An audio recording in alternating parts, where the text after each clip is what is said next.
Hi dear community, today we are here to talk about mirrors, uncanny mirrors, talking about which I think I need a mirror right now, but I haven't got one and okay, what's that? Who are you? Magic mirror, Who? you summoned me. Really? Okay, so if I ask you, mirror, mirror on the wall, who's the fairest of them all, you say... Well, certainly not you, ma'am. You're What do you beginning to mean? shrivel. Wrinkles, blemishes on the jaws. Look at that. Really? No, you're not serious. By all means, You I are am. being disrespectful to me. You're 53. I know all that. And counting. Oh, shut up. Okay, you're right, but I get thee gone. Pardon? Get thee gone. Come again? Okay, piss off. Piss off. Whew, son of a gun.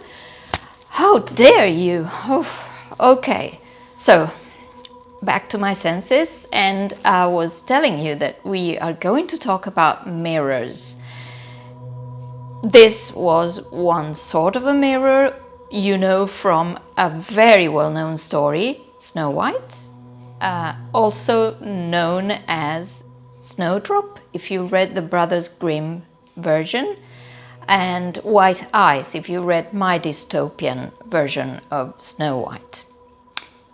In the story, there's always a mirror, and if we go back in time, and I said this on a previous video, we could talk about Narcissus and his fascination with his own image, and how he felt so very attached to that image that he couldn't leave it, and he turned into a plant.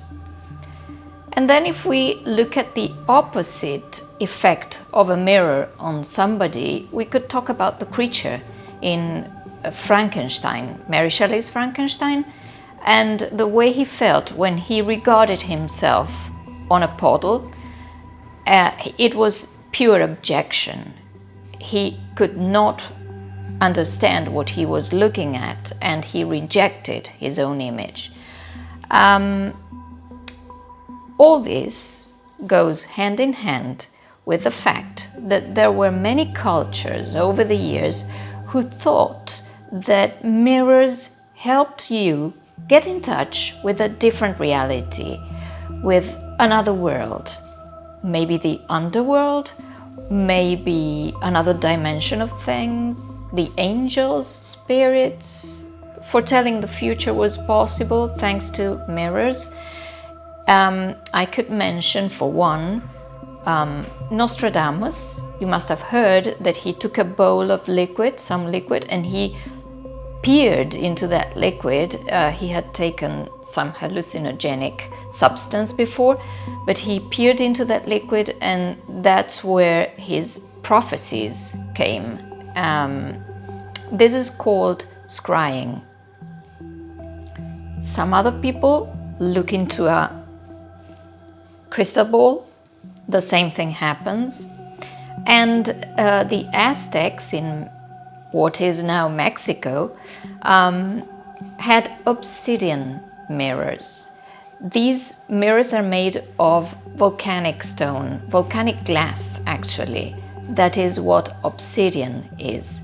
And it was said to provide a connection to the beyond, whatever it is, contact with the spirits or something. Now, if we go back to Europe, and thanks to the smuggling of goods by Hernán Cortés, someone who was very close to Queen Elizabeth I had an obsidian mirror. Do you know who I'm talking about? It's Dr. John Dee.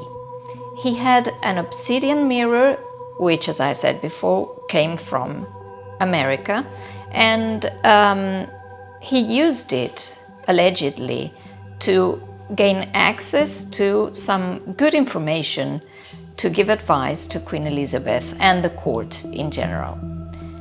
He was also said to be an alchemist. He was a very good mathematician, actually. But well, his persona, his character, was the one which inspired, almost certainly, William Shakespeare to give us Prospero in The Tempest. He was a mage.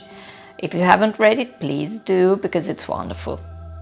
But contemporary writers, such as myself, also deal with this idea of the mirror as a connection to the other side of reality, the underworld, or the spirits.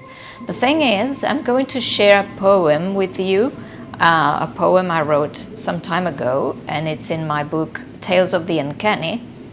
And the poem deals with this topic. What is in a mirror? I am going to let you listen to this poem and read it as in an audio book, and then I'm going to give you my analysis, so please pay attention to the persona. My Twin Sister by MSRS Uncanny, from Tales of the Uncanny, 2005, Buenos Aires, Dunken. Emotionally crippled since she was conceived, Lorna is my sister, my twin indeed. For hours on end I stare at her, unseen, through a window that is sealed, yet I am neither in disguise nor concealed.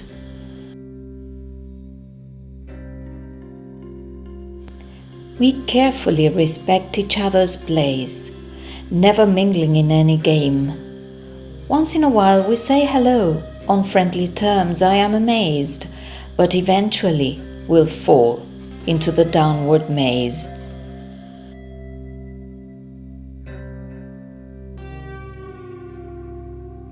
Whenever she addresses me, reproaches fly, bitterness appears, hurting my heart and soul, making me feel sick and old. Oh, how I wish she left me alone.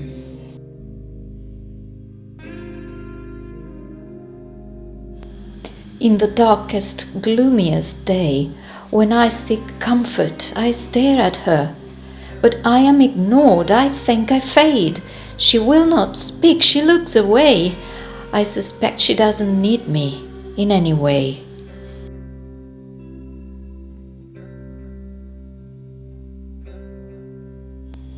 No, I will not vanish into thin air for as long as she lives in despair. She may loathe me, I know she dares. I am one of her awful nightmares.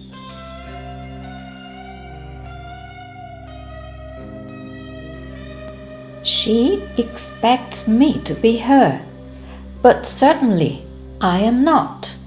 I have my sorrows and my joys, for in another world I dwell. I exist here through a spell.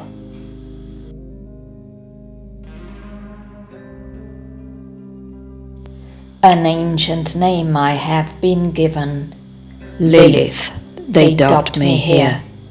I've told her a million times even, but apparently to her I am dead, since she calls me Charmed Mirror instead.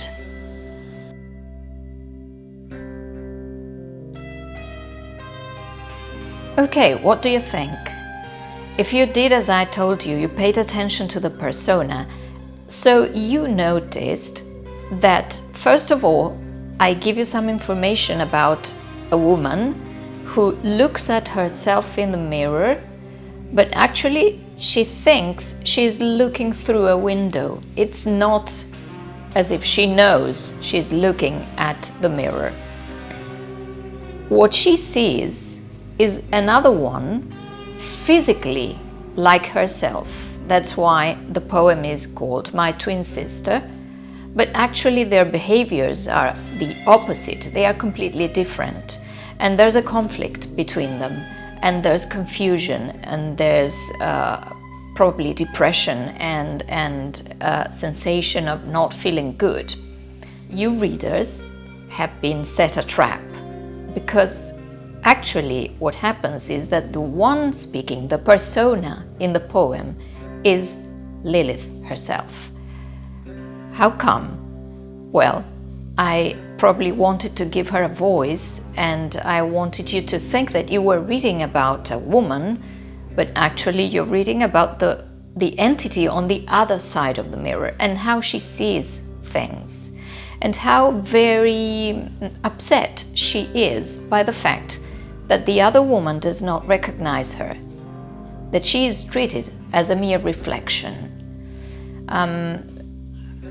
Really, when I wrote this poem, I was not very sure who Lilith was, and I was astonished to find out later what I had written and who I was talking about.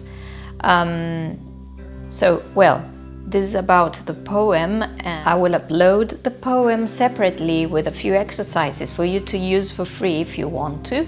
And if you enjoy reading, if you like poetry, do use the material in my channel. It's all for free, and it's especially thought as material to be used with students and people who like literature in general.